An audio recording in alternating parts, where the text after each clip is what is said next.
Selamat pagi, salam sejahtera bagi kita semua. Yang terhormat Bapak, Ibu Guru, dan teman-teman sekalian.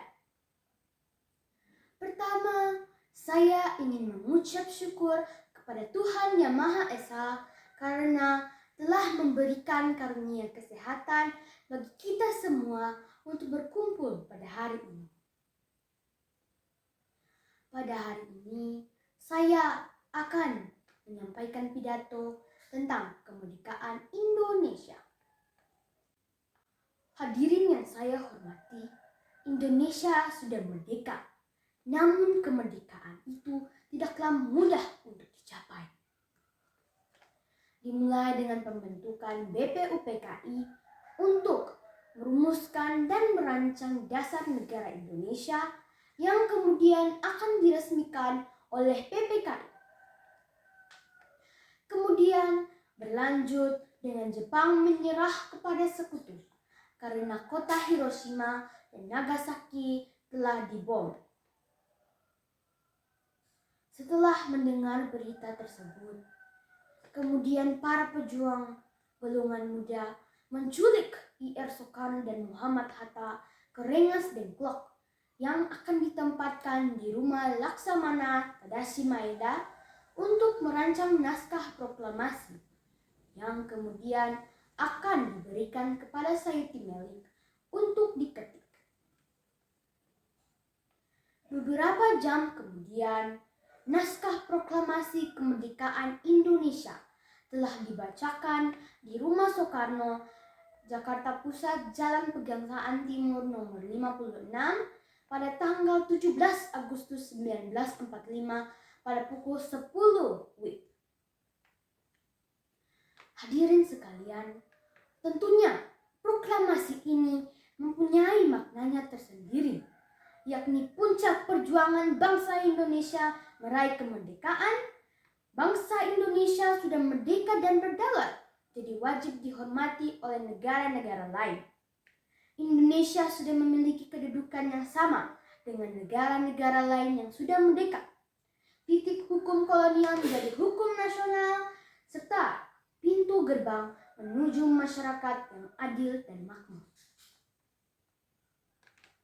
Hadirin sekalian, perjuangan bangsa Indonesia masih belum berakhir karena mereka harus dapat mempertahankan kemerdekaan yang sudah dicapai itu. Caranya adalah dengan diplomasi dan pertempuran fisik. Diplomasi dimulai dengan perundingan Linggarjati yang terjadi karena agresi militer sekutu Belanda yang bertujuan untuk menguasai daerah perekonomian Indonesia. Dan dibuat lagi perundingan kedua, yakni perundingan Renville yang terjadi karena agresi militer II Belanda yang bertujuan untuk menghapuskan Indonesia. Selain diplomasi, ada juga pertempuran fisik, yakni pertempuran Ambarawa dan Bandung Lautan Api. Pertempuran Ambarawa ini terjadi karena pelanggaran hukum yang dilakukan oleh sekutu sehingga terjadi tembak-menembak dan saling berperang. Kedua, peristiwa Bandung Lautan Api terjadi karena sekutu yang ingin menguasai Bandung. Jadi pada saat rakyat Bandung keluar, mereka pun membumi hanguskan Bandung agar sekutu tidak dapat menjadikan Bandung sebagai markas militernya. Hadirin yang saya kasihi, cara mempertahankan kemerdekaan dulu dan sekarang berbeda. Beberapa contoh cara mempertahankannya adalah dengan cara cinta tanah air, menggunakan produk lokal, serta belajar yang tekun tentang perjuangan bangsa Indonesia untuk meraih kemerdekaan dan melawan penjajah. Dulu, para pejuang harus bertempur dan melakukan diplomasi. Tapi sekarang sudah damai dan tenang, jadi akan lebih mudah bagi kita anak-anak muda untuk mempertahankan kemerdekaan sebagai pelajar. Tentunya kita harus memanfaatkan waktu yang sudah didapatkan ini untuk mengisi kemerdekaan yang telah dicapai dengan susah payah. Contohnya adalah dengan belajar yang rajin, mengikuti lomba 17 Agustus, mengikuti upacara bendera, serta menghormati kedua orang tua dan guru-guru.